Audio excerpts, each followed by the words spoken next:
Se burlaron de la viuda por su refugio subterráneo, hasta que llegó el invierno que congeló al valle.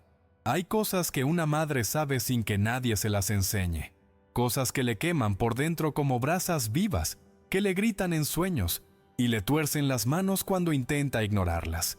En una aldea perdida entre montañas donde el invierno no perdona y los hombres creen saberlo todo, una mujer viuda comenzó a cavar un agujero en el piso de su propia casa, no para sembrar, no para esconder tesoros, sino para enterrar leña.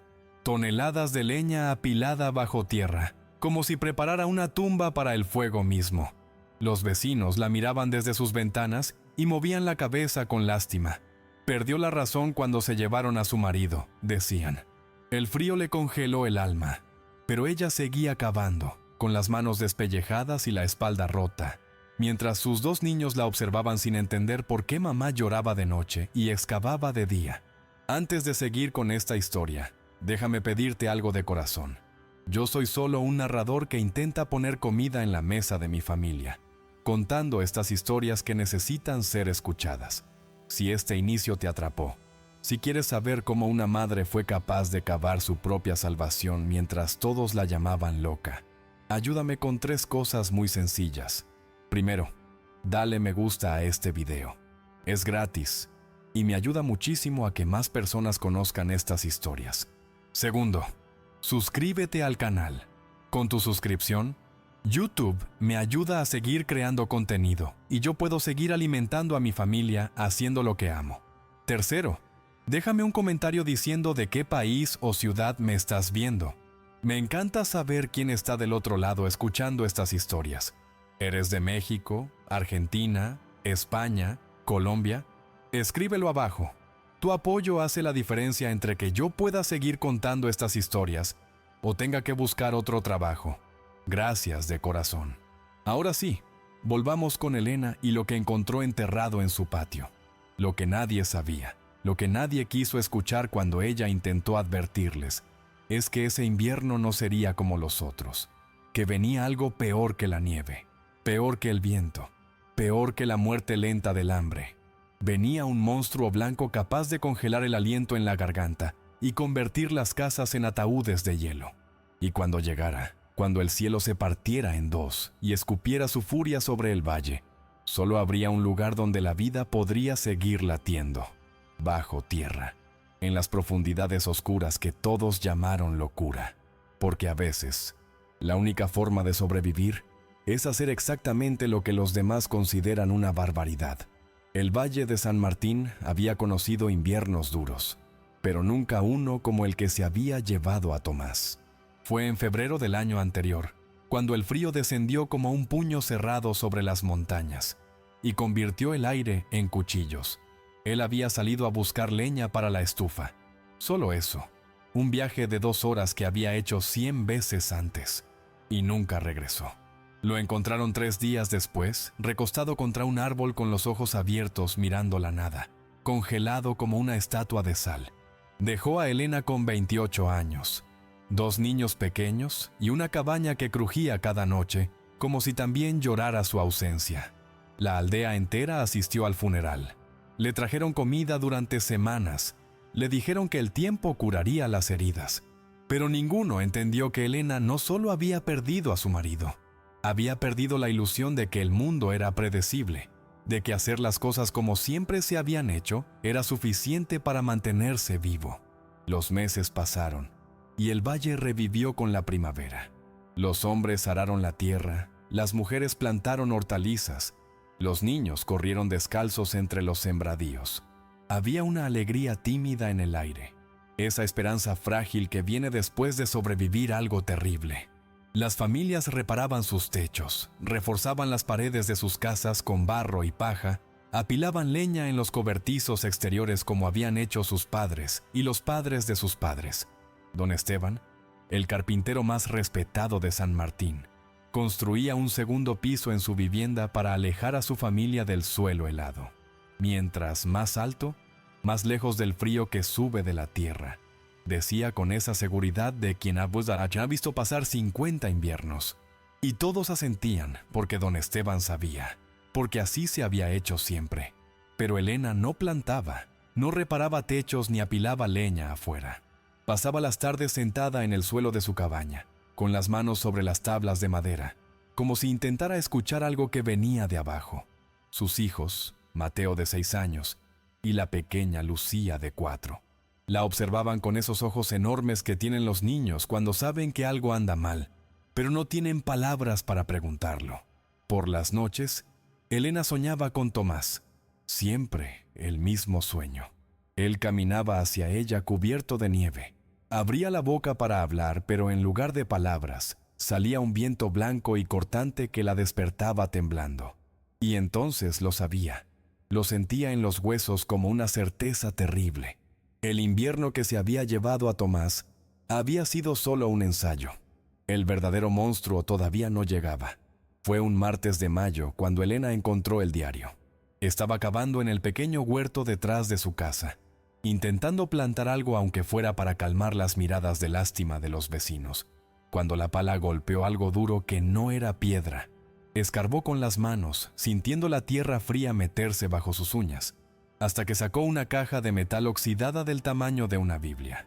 Dentro, envuelto en un trapo aceitado que olía a moho y tiempo, había un cuaderno de tapas de cuero tan viejo que las páginas se deshacían al tocarlas. La letra era temblorosa, femenina, escrita con una tinta que el tiempo había vuelto del color de la sangre seca. Mi nombre es Magdalena Ruiz, y este será mi último testimonio.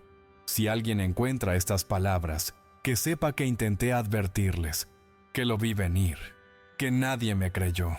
Elena sintió un escalofrío que no tenía nada que ver con el viento.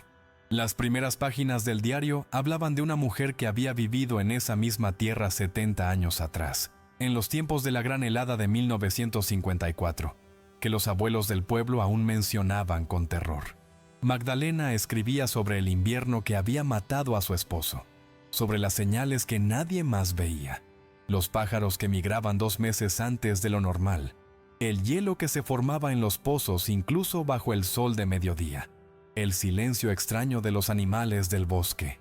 Todos decían que yo exageraba, escribía con letra apretada, que el duelo me había vuelto paranoica, pero yo sabía lo que venía. Lo sentía en la médula de mis huesos, en el peso del aire, en los sueños donde mi Rodrigo me mostraba un cielo blanco como el interior de una tumba.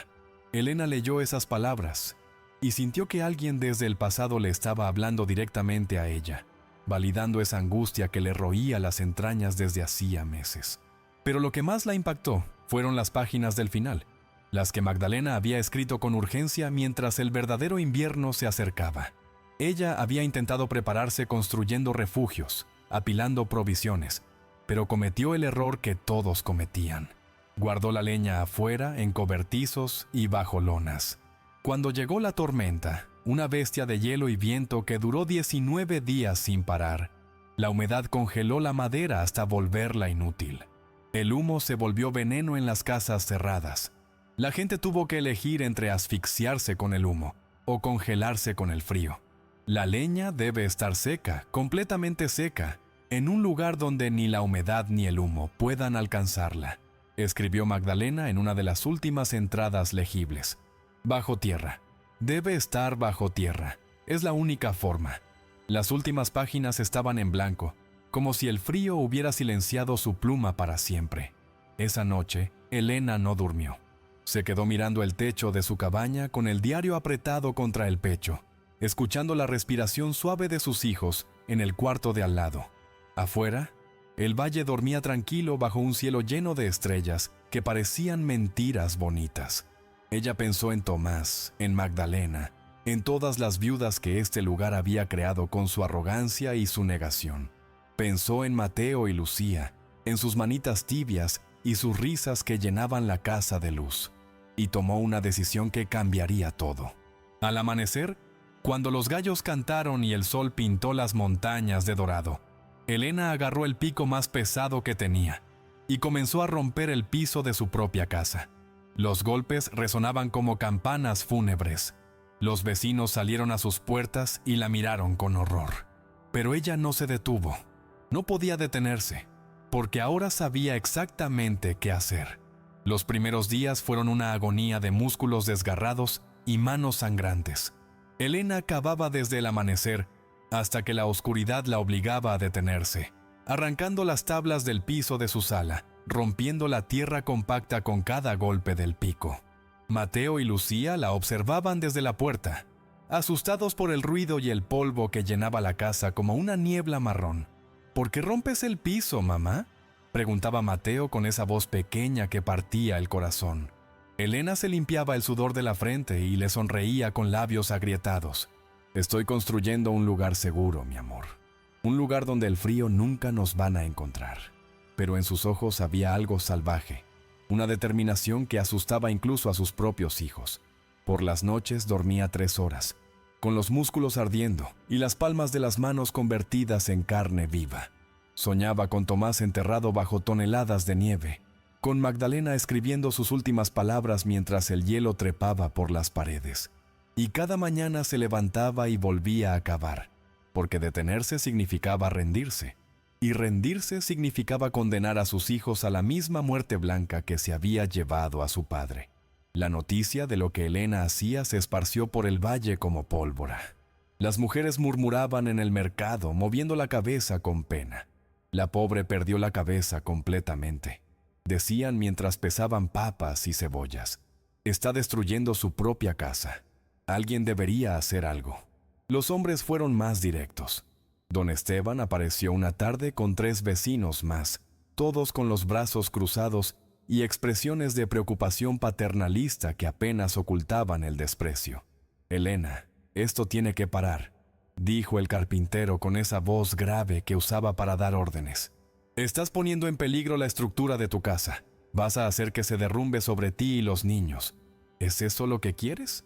Ella lo miró desde el fondo del agujero, que ya tenía 1,5 metros de profundidad, con la cara cubierta de tierra y los ojos brillando con algo que podría ser locura o claridad absoluta. Lo que quiero es que mis hijos no mueran congelados como murió Tomás. Lo que quiero es estar preparada para lo que viene. Don Esteban suspiró como si hablara con una criatura herida. No viene nada, Elena. El invierno pasado fue duro, sí, pero ya pasó. Tienes que seguir adelante, no enterrarte en el pasado. Pero Elena no se detuvo. Siguió cavando incluso cuando el cura del pueblo vino a hablar con ella sobre aceptar la voluntad de Dios y no desafiar el orden natural de las cosas. Siguió cavando cuando las otras mujeres dejaron de saludarla en la calle. Cuando los niños del pueblo empezaron a burlarse de Mateo y Lucía llamando a su madre la topo loca. Cada palada de tierra que sacaba era un acto de rebelión contra la complacencia que había matado a Magdalena, contra la tradición que había dejado a Tomás congelado bajo un árbol. Al cabo de 3 semanas tenía un sótano de 2 metros de profundidad que abarcaba toda la sala de su casa. Las paredes las reforzó con tablones que arrancó de un granero abandonado, clavándolos con manos que ya no sentían dolor, porque los nervios estaban demasiado dañados. Construyó una escalera tosca con troncos y cuerda. Y entonces comenzó la parte más difícil: cortar leña. Toneladas y toneladas de leña que tendría que secar y apilar bajo tierra donde la humedad del invierno nunca la alcanzaría. El verano avanzaba y Elena se convirtió en un fantasma de sí misma. Perdió 10 kilos que no tenía para perder. Su piel se volvió áspera como cuero viejo. Sus manos parecían garras cubiertas de callos y cicatrices. Pero el sótano crecía. Cortaba árboles en el bosque cercano con un hacha que le pesaba como plomo.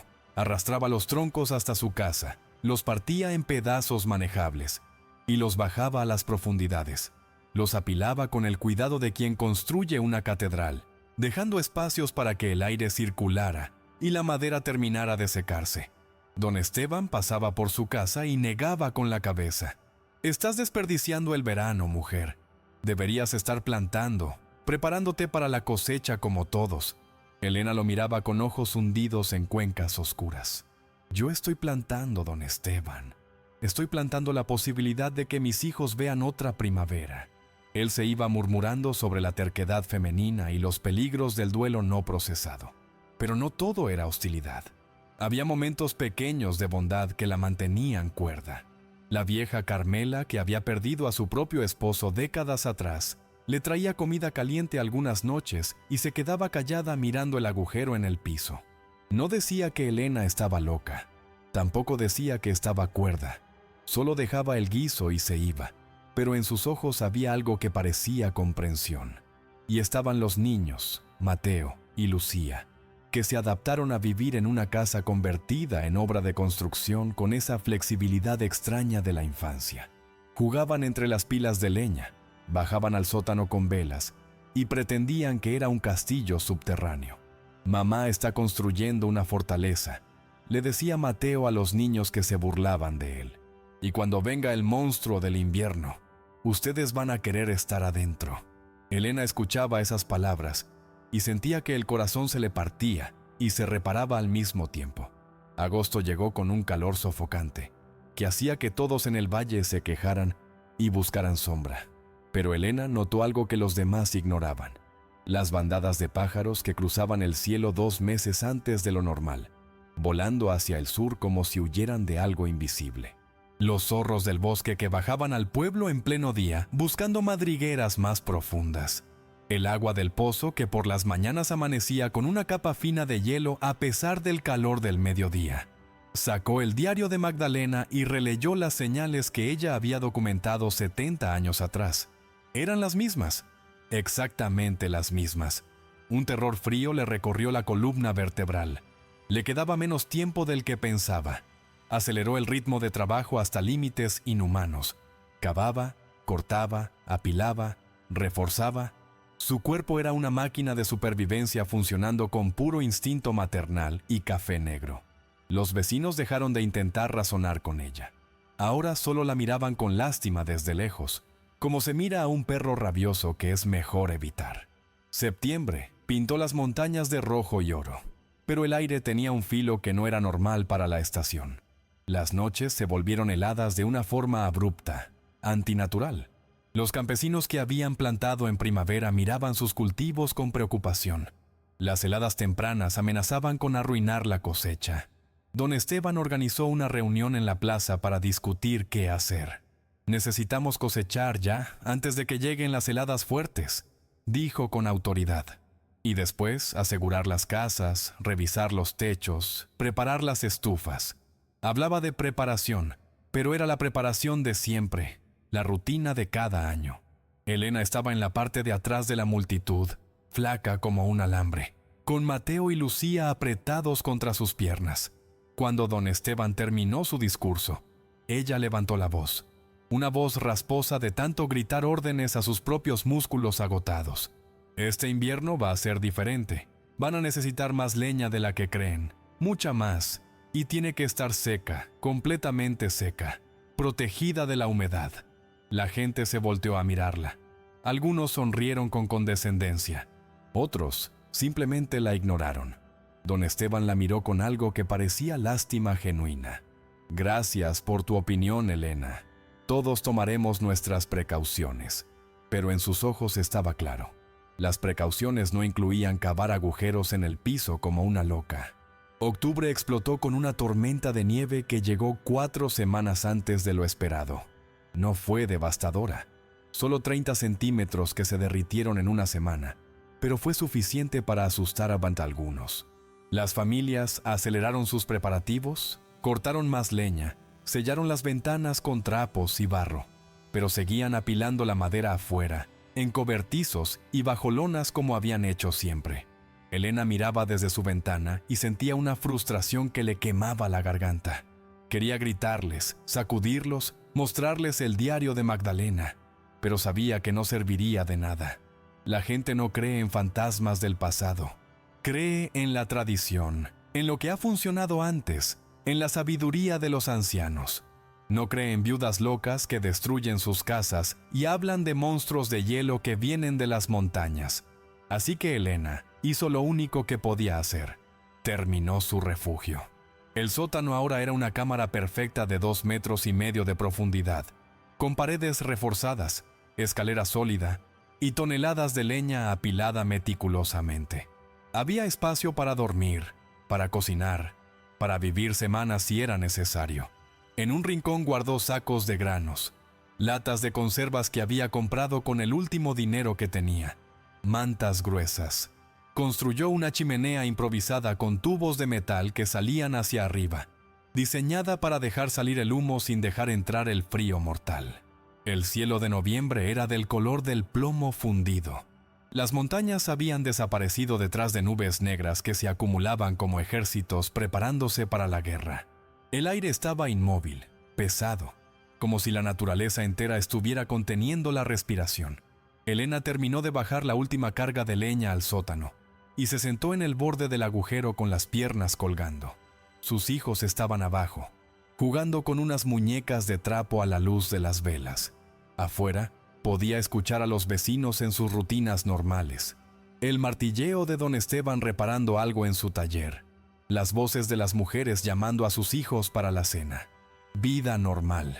Vida condenada. Elena cerró los ojos y rezó a un Dios en el que ya no estaba segura de creer. No rezó por salvación. Rezó por estar equivocada, por ser realmente la loca que todos pensaban. Porque si tenía razón, si lo que venía era lo que Magdalena había descrito, entonces esas voces que ahora llenaban el valle con su normalidad, pronto se convertirían en gritos. Y después, en silencio. La primera nevada real llegó el 12 de noviembre, con una furia que nadie había visto antes. No fue la nieve suave y silenciosa de los cuentos infantiles, sino algo vivo y furioso que arañaba las ventanas como un animal tratando de entrar. Elena despertó al sonido del viento, aullando con voces que parecían humanas. Lamentos de todos los muertos del valle, pidiendo que les abrieran las puertas. Bajó al sótano donde los niños dormían envueltos en mantas, ajenos todavía al terror que se desataba arriba.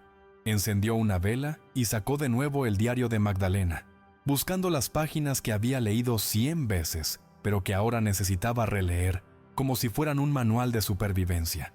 Y entonces vio algo que nunca había notado antes. En el margen de una de las últimas páginas, escrito con letra temblorosa y casi invisible, había una nota que decía: «El sótano no es suficiente. Necesitas sellar la entrada cuando la tormenta esté en su peor momento, completamente, o el frío bajará y los matará mientras duermen». Elena sintió que el estómago se le caía a los pies. Había construido el refugio, había almacenado la leña, había preparado comida y agua, pero no había pensado en sellar la entrada. El agujero que conectaba el sótano con el resto de la casa era una invitación abierta para que el frío descendiera como agua buscando su nivel más bajo. Subió corriendo las escaleras con la vela en la mano, el corazón martillándole en el pecho. Necesitaba madera, necesitaba tablones gruesos, clavos, algo para construir una trampilla que pudiera cerrar herméticamente desde abajo. Afuera la tormenta rugía más fuerte. La nieve ya se acumulaba contra las paredes de la casa en montículos que crecían visiblemente. Buscó entre sus herramientas con manos temblorosas, maldiciendo su propia estupidez. ¿Cómo había pasado por alto algo tan obvio? Pero sabía cómo.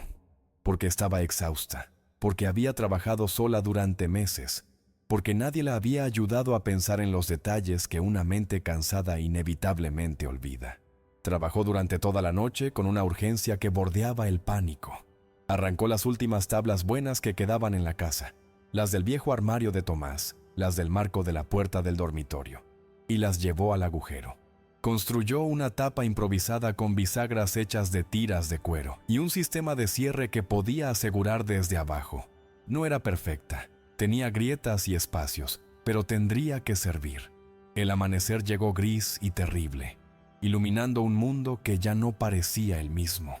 La nieve caía tan espesa que era imposible ver más allá de 2 metros. La temperatura había caído en picada. Elena podía ver su aliento convertirse en hielo en el aire. Y entonces escuchó algo que la heló más que el frío. Voces afuera, gritos débiles que llegaban desde las casas vecinas, gente pidiendo ayuda, gente descubriendo que sus reservas de leña estaban empapadas, inútiles, que el humo de la madera húmeda estaba llenando sus casas de un veneno invisible que quemaba los pulmones.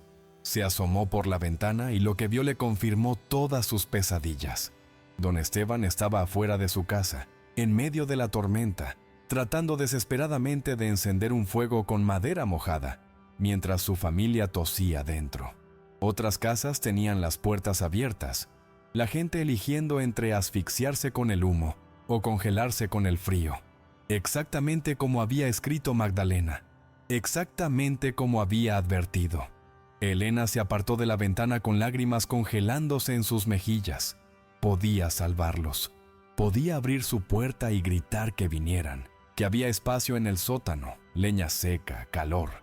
Pero también sabía la verdad terrible que Magdalena había aprendido 70 años atrás y que había escrito en las últimas líneas de su diario, las que Elena había tratado de ignorar. No puedes salvarlos a todos. Si intentas salvar a todos, morirán todos, incluyendo a los tuyos. Elena miró hacia el sótano donde Mateo y Lucía esperaban. Miró hacia afuera donde sus vecinos, los mismos que la habían llamado loca, que se habían burlado, que habían rechazado sus advertencias, luchaban por sus vidas. Y tuvo que tomar la decisión más horrible que una persona puede tomar. Elena se quedó paralizada frente a la ventana, con las manos apretadas contra el vidrio helado, viendo cómo la familia de don Esteban se tambaleaba en medio de la tormenta. La esposa del carpintero, Marta, cargaba a su bebé envuelto en mantas mientras tosía violentamente. El humo había ganado la batalla dentro de su casa. Los dos hijos mayores, muchachos fuertes que alguna vez se habían burlado de Elena en el mercado, ahora se veían pequeños y aterrorizados, aferrándose a su padre mientras el viento los azotaba. Don Esteban gritaba algo que el aullido de la tormenta se tragaba, señalando hacia el bosque como si pensara que podrían llegar a algún refugio. Pero Elena sabía que no había ningún refugio allá afuera. Solo había muerte blanca esperando con paciencia infinita. Sintió que algo se rompía dentro de su pecho, una fisura que se abría entre la mujer que había sido y la mujer que tendría que convertirse para que sus hijos sobrevivieran. Porque en ese momento entendió con claridad brutal que salvar vidas y salvar conciencias eran dos cosas completamente diferentes, y solo podía elegir una. Bajó las escaleras hacia el sótano con pasos que parecían los de una condenada caminando hacia el patíbulo. Mateo y Lucía estaban sentados junto al fuego pequeño que ardía en la estufa improvisada, con las mejillas sonrosadas por el calor y los ojos brillantes de inocencia. «Mamá, ¿cuándo va a parar la nieve?», preguntó Lucía con esa voz dulce que partía montañas.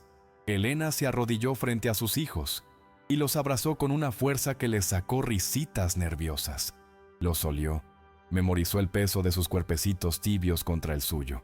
Grabó ese momento en algún lugar del alma donde el tiempo no pudiera borrarlo. Pronto, mi amor, pronto parará.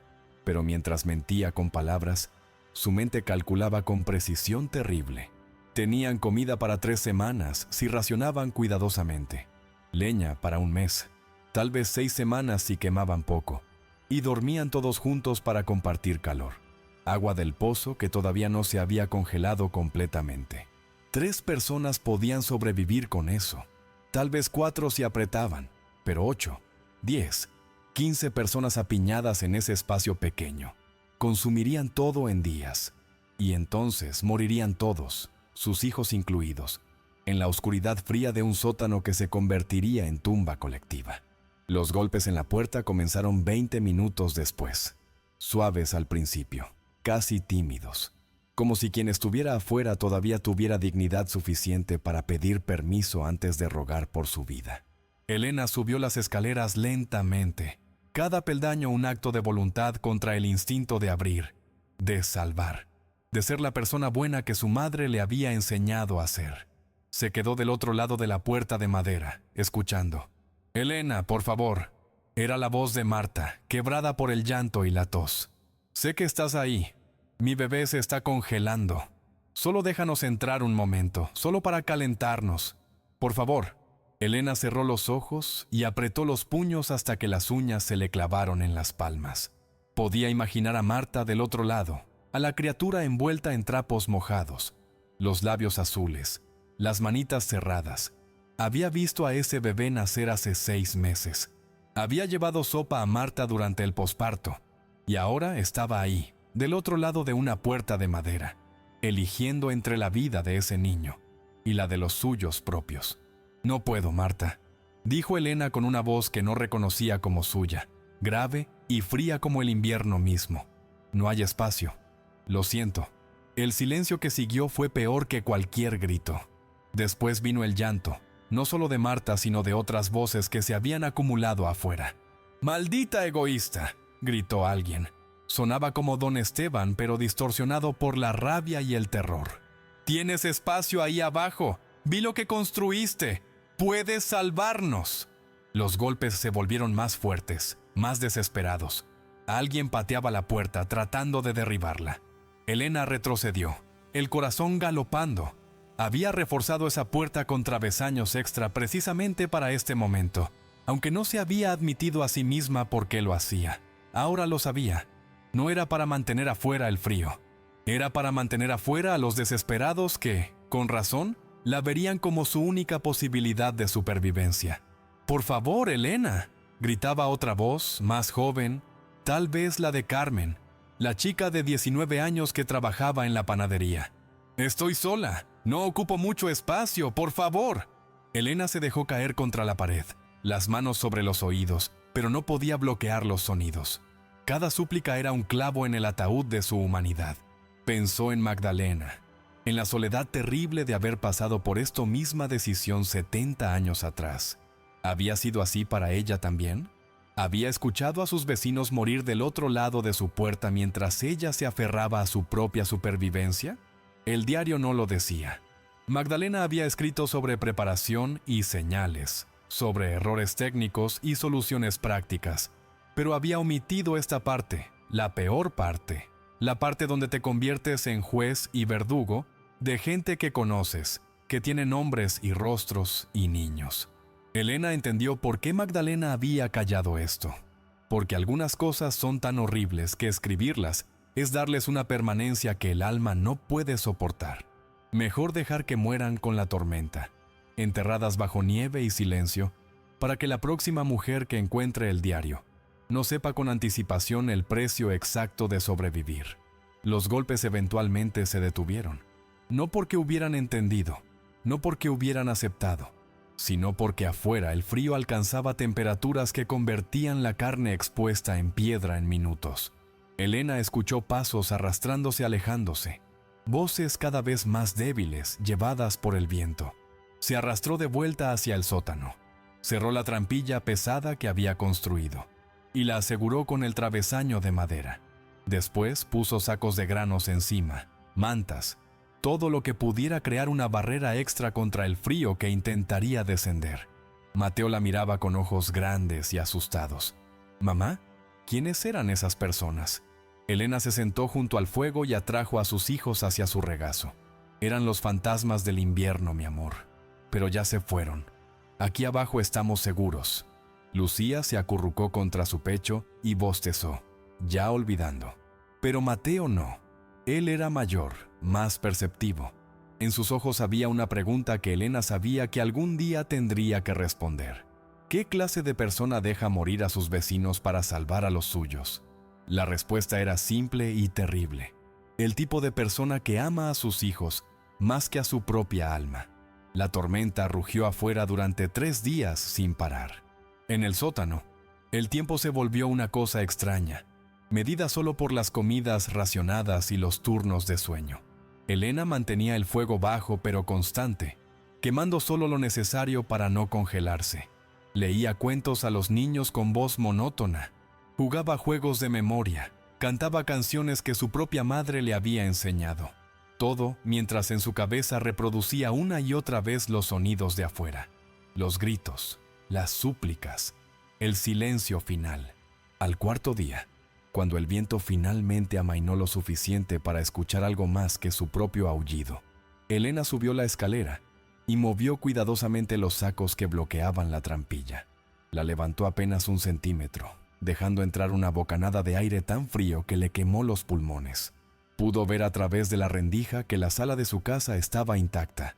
Las paredes aún sostenían el techo, pero por las ventanas solo se veía blanco, metros y metros de nieve acumulada que había enterrado al valle entero. Y en ese blanco, formas oscuras que sobresalían aquí y allá. bultos que Elena se negó a identificar porque sabía exactamente qué eran. Cerró la trampilla de nuevo, la aseguró, y bajó al refugio donde sus hijos esperaban. No les dijo lo que había visto. Nunca les diría. El 10º día de encierro, Lucía empezó a toser. Al principio fue solo una carraspera suave, que Elena trató de ignorar, atribuyéndola al aire seco del sótano. Pero para la noche, se había convertido en algo más profundo, más húmedo, que hacía que el cuerpecito de la niña se sacudiera con cada acceso. Elena la acunaba junto al fuego, sintiendo el calor anormal que irradiaba de su frente, y el terror que había logrado mantener a raya durante días, finalmente, le clavó sus garras en el corazón. No tenía medicinas, no tenía forma de conseguir ayuda. Si la fiebre empeoraba, si la tos se convertía en neumonía, solo podría ver a su hija morir en sus brazos mientras toneladas de nieve los mantenían enterrados vivos. Mateo observaba desde su rincón de mantas, callado de esa manera que tienen los niños cuando saben que las cosas están mal, pero no tienen poder para arreglarlas. Elena le preparó té de hierbas con las últimas hojas secas que tenía guardadas, obligó a Lucía a beber, aunque la niña lloraba diciendo que le dolía la garganta.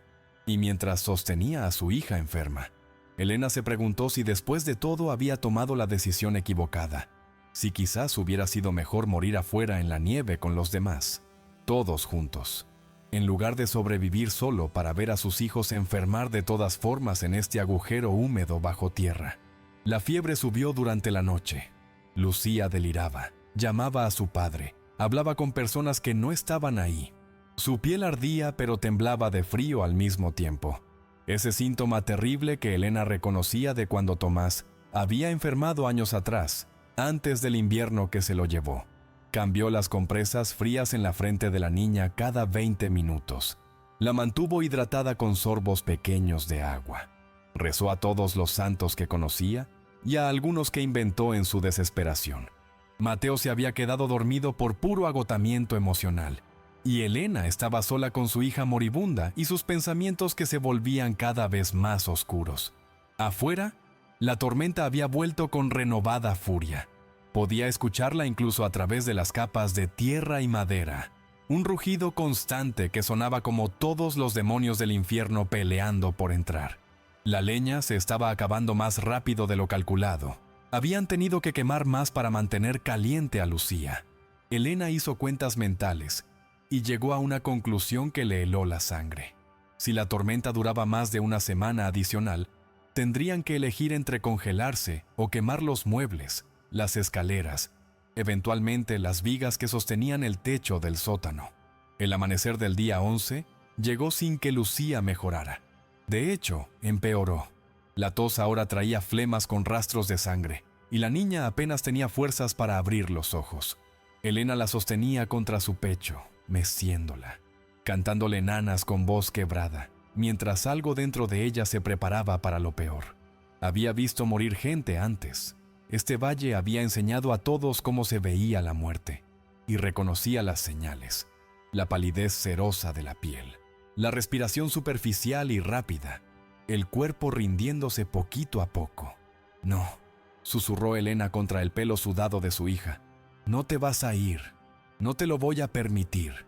Era una promesa absurda, arrogante, como si una madre pudiera detener a la muerte con pura fuerza de voluntad, pero era lo único que le quedaba. Mateo despertó y vio a su hermana, y por primera vez desde que todo comenzó, el niño de 6 años se echó a llorar con sollozos desgarradores.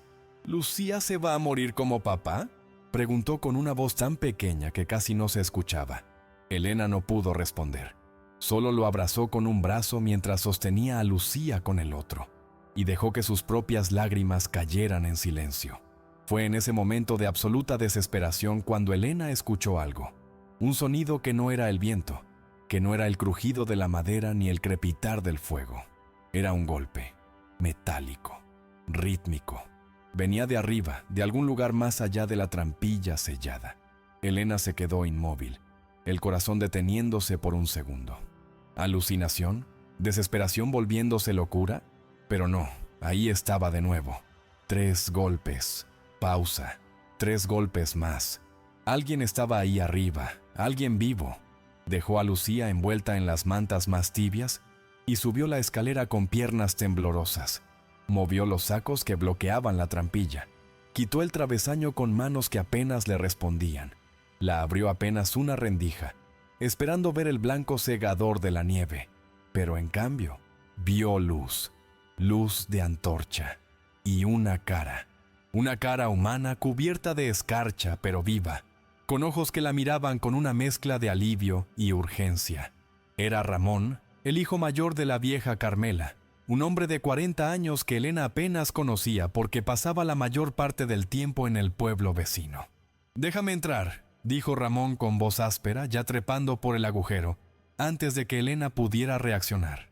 Detrás de él venían otros dos, la joven Carmen, la de la panadería, y un niño que Elena no reconocía. Tal vez de 12 años, con los labios azules y los ojos vidriosos del que está al borde de la hipotermia. «Cavamos un túnel», explicó Ramón mientras bajaban todos al sótano, trayendo con ellos una ráfaga de aire helado que hizo tambalear las llamas del fuego. «Desde la casa de mi madre hasta aquí, la tormenta amainó ayer por unas horas, y don Esteban, antes de morir, nos dijo dónde estabas». Elena sintió que las rodillas se le doblaban. Don Esteban estaba muerto. Marta probablemente también, el bebé, los otros vecinos que habían golpeado su puerta. «¿Cuántos sobrevivieron?», preguntó con una voz que parecía venir de muy lejos. Ramón negó con la cabeza. «Nosotros 3, y la vieja Carmela que está en su casa todavía. Ella fue quien me mandó a buscarte. Dijo que tenías un niño enfermo y que tal vez yo podría ayudar». De una mochila empapada que cargaba, Ramón sacó un pequeño frasco de vidrio. «Antibióticos», dijo, entregándoselo a Elena como si fuera oro puro. «Los traje del pueblo antes de que cerraran los caminos. Son de la clínica veterinaria, pero sirven para humanos también». Elena tomó el frasco con manos temblorosas y miró a Lucía, que yacía en el rincón con la respiración cada vez más débil. No había tiempo para dudas, para consultas médicas, para hacer las cosas correctamente. Calculó una dosis aproximada basándose en el peso de la niña. Disolvió la pastilla en agua tibia y la obligó a tragarla aunque Lucía apenas tenía conciencia. Después no quedó nada que hacer más que esperar y rezar que no fuera demasiado tarde. Los recién llegados se acomodaron en los espacios libres del sótano, que de repente parecía mucho más pequeño y claustrofóbico. Carmen tosía. Ella también estaba enferma, aunque no tan grave como Lucía. El niño, que finalmente dijo llamarse Diego y que sus padres habían muerto el segundo día de la tormenta, se acurrucó en un rincón y no volvió a hablar. Las horas que siguieron fueron una tortura de minutos que se arrastraban como caracoles. Elena no se apartó del lado de Lucía, monitoreando cada respiración, cada pequeño cambio en su temperatura. Ramón, que resultó ser enfermero retirado, ayudaba como podía con su conocimiento médico limitado por la falta de recursos. «Hiciste bien en construir esto», le dijo en voz baja mientras revisaban a la niña. «Magdalena Ruiz era mi tía abuela. Mi madre me contó de ella, de cómo había intentado advertir al pueblo y nadie le creyó. Cuando vi lo que estabas haciendo, supe que era, pero llegué tarde para convencer a los demás». Elena lo miró con ojos cansados que habían visto demasiado. «Traté de decirles. Dios sabe que traté». Ramón asintió con tristeza. «La gente no escucha hasta que es demasiado tarde. Es la maldición de este valle. Cada 70 años, el mismo invierno monstruoso. Cada vez alguien se prepara, y cada vez mueren casi todos los demás. Era una verdad terrible y cíclica, como una maldición grabada en el hielo mismo de las montañas». Cerca de la medianoche del día 12, Lucía abrió los ojos. No eran los ojos vidriosos del delirio, sino sus ojos verdaderos, claros y enfocados. «Mamá», susurró con voz rasposa, «tengo sed». Elena se echó a llorar mientras le daba agua, sollozos de alivio tan intensos que le dolían las costillas. La fiebre había bajado. La tos, aunque todavía presente, sonaba menos mortal. Los antibióticos estaban funcionando. Mateo se despertó con el llanto de su madre y al ver a su hermana despierta, se lanzó sobre ella con un abrazo que casi las tira a ambas. Por primera vez en casi 2 semanas, había algo parecido a esperanza en ese sótano enterrado bajo metros de nieve. Carmen sonrió desde su rincón, y hasta Diego, el niño huérfano, esbozó algo que podría convertirse en sonrisa con el tiempo suficiente. Ramón se sentó junto al fuego y cerró los ojos, tal vez rezando, tal vez simplemente permitiéndose sentir algo más que terror por primera vez en días. Pero la paz duró poco. Esa misma noche, un sonido nuevo los despertó a todos. No era el viento, era algo peor, un crujido profundo, como si la tierra misma estuviera gimiendo bajo un peso imposible. Elena se levantó de un salto, mirando hacia arriba, hacia las vigas de madera que sostenían el techo del sótano. Otra vez el sonido, más fuerte ahora, seguido de un chasquido seco. La nieve se está acumulando demasiado, dijo Ramón, también de pie, con la cara pálida a la luz del fuego. El peso va a colapsar la estructura. Elena sintió que el pánico le trepaba por la garganta. Habían sobrevivido a la tormenta, a la enfermedad, a las decisiones imposibles, solo para ser aplastados como insectos bajo el peso del invierno. Tenemos que reforzar las vigas, dijo, ya buscando entre sus herramientas. Usar lo que sea, tablas, los muebles, todo. Trabajaron con una urgencia frenética, Ramón y Elena, mientras los niños observaban aterrorizados. Cada crujido nuevo era una cuenta regresiva hacia el desastre. Levantaron postes de soporte improvisados usando las sillas que habían bajado, los marcos de las camas, atándolo todo con cuerdas y clavos. Era una solución desesperada, tosca, pero era todo lo que tenían. El techo aguantó. Apenas, protestando con gemidos constantes que nunca dejaban dormir profundamente a nadie, pero aguantó. Los días se convirtieron en una rutina de supervivencia que bordeaba la locura. Racionar comida que ya era raciones de raciones. Mantener el fuego lo más bajo posible sin congelarse. Cuidar de los enfermos que eran todos en algún grado. Y sobre todo, esperar. Esperar a que la tormenta terminara. Esperar a que el peso de la nieve dejara de aumentar. Esperar a que algo, lo que fuera, cambiara. Elena perdió la cuenta de los días después del 15. El tiempo en el sótano era una oscuridad constante interrumpida solo por el ciclo artificial de encender y apagar velas. Mateo y Diego se habían vuelto amigos silenciosos, jugando juegos inventados en susurros. Carmen ayudaba con Lucía, cantándole canciones que su abuela le había enseñado. Ramón se encargaba de las reparaciones constantes que el refugio necesitaba. Y Elena se había convertido en algo más duro que piedra, más afilado que hielo. La mujer que lloraba por sus vecinos muertos había sido reemplazada por una criatura cuyo único propósito era mantener vivos a los que estaban bajo su techo. Nada más importaba, nada más podía importar. Y entonces, el día que Elena calculaba que era el 20 o 22, el silencio llegó. No el silencio relativo que habían tenido antes, sino un silencio absoluto, total, que era tan antinatural que todos lo notaron al mismo tiempo. El viento había parado, completamente. Ramón subió primero las escaleras, movió la trampilla con cuidado y dejó entrar luz. Luz real del sol, amarilla y cálida y absolutamente imposible. Elena subió detrás de él y lo que vio le robó el aliento. La tormenta había terminado. El mundo exterior era una extensión infinita de blanco puro, que brillaba tanto bajo el sol que dolía mirarlo. Pero era blanco quieto, inmóvil. El monstruo de hielo había satisfecho su hambre y se había ido a dormir por otros 70 años. Salieron uno por uno del sótano, emergiendo como topos ciegos que ven la luz por primera vez. El aire era tan frío que quemaba, pero estaba quieto, sin viento, casi pacífico. Y en medio de ese blanco infinito, formas oscuras que sobresalían aquí y allá, los restos de casas colapsadas, chimeneas que marcaban tumbas congeladas. Del Valle de San Martín, que había sido hogar de 50 familias, solo quedaban 5 personas de pie bajo el sol: Elena y sus 2 hijos, Ramón, Carmen y el pequeño Diego. Los únicos sobrevivientes del invierno que mató a todos los demás. Los días que siguieron al fin de la tormenta fueron de un silencio tan profundo que dolía en los oídos. Elena y los sobrevivientes cavaron túneles en la nieve compactada, buscando señales de vida en las casas enterradas, aunque ya sabían lo que encontrarían. Casa por casa, desenterraron la verdad congelada, familias enteras abrazadas en sus camas, tratando de darse calor hasta el último momento. Don Esteban y Marta con su bebé entre ellos, los tres azules como porcelana.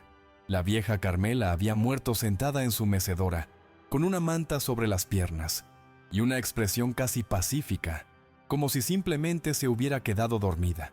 No había suficientes manos para cavar tumbas en la tierra congelada, así que cubrieron los cuerpos con nieve y marcaron los lugares con cruces improvisadas hechas de ramas.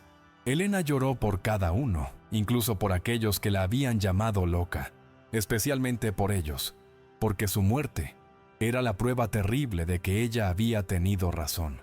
Y tener razón en esto no traía satisfacción, solo una culpa que le pesaba como piedras en el estómago. Había sobrevivido, sí, pero sobrevivir significaba cargar con el peso de todos los que no lo habían logrado. Una semana después del deshielo, cuando los caminos comenzaron a despejarse y llegaron ayudas del pueblo vecino, Elena se sentó en las ruinas de lo que había sido San Martín y escribió. Tomó el diario de Magdalena, encontró las páginas en blanco del final y comenzó a llenarlas con letra firme. Escribió sobre las señales que había visto, sobre la construcción del sótano, sobre la leña que debe guardarse bajo tierra, sobre los antibióticos que salvaron a Lucía, sobre la trampilla que debe sellarse herméticamente. Escribió las lecciones técnicas que la próxima persona necesitaría saber, pero también escribió lo otro, lo que Magdalena había omitido. Escribió sobre el sonido de los vecinos golpeando la puerta, sobre la elección imposible entre salvar a todos y no salvar a nadie, sobre cómo la supervivencia a veces requiere convertirse en alguien que ya no reconoces en el espejo. A quien encuentre esto, escribió en la última página, sepa que sobrevivir no es lo mismo que ganar, pero sus hijos merecen una oportunidad.